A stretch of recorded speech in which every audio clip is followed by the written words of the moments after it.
So you know who has a vested interest in the project, and you have separated their needs from their wants.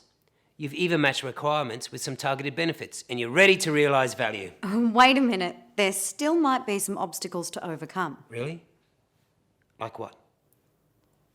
There can be many reasons for stakeholder resistance. Change can be challenging to accept and it gives rise to uncertainty. The way we engage and communicate the procurement strategy plays a major role in reducing stakeholder resistance and managing change. It's a good idea to have method for communicating and selling your idea to the stakeholders.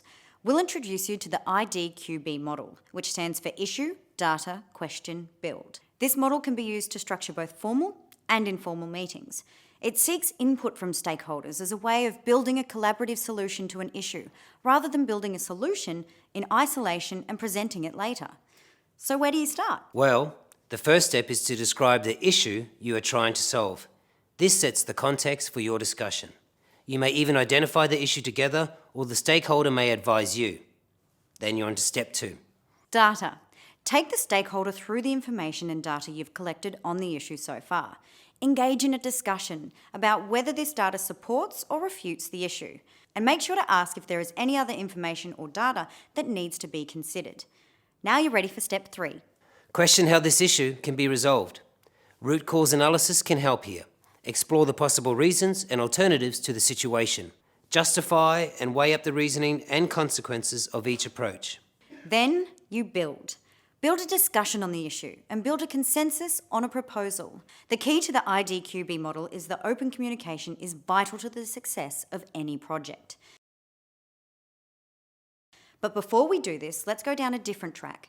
Here are some communication pitfalls to avoid at all costs. Why do I need to explain this? It's so obvious. It's easy to make the assumption that because you have become aware of some information relating to an issue, that everyone else must be aware of it too. I sent out an email, surely it's been read, they must know. If you choose an inappropriate communication method for the target audience, it may not be received. Face-to-face communication is often best when dealing with stakeholders, and it leads to more rewarding outcomes.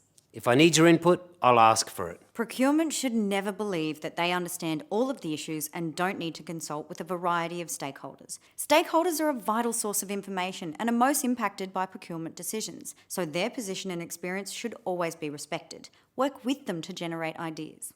I've given them an opportunity to voice their views. No news is not always good news. Engaging with stakeholders is more than just asking a few questions or having a few meetings. You need to bring them along the journey with you. This takes time. In summary, good communication is at the core of all good relationships. And remember, all of this takes time and effort, so don't expect it to come easy or quickly. Work on your relationship building skills, and you may need to use the influence of others to help you too.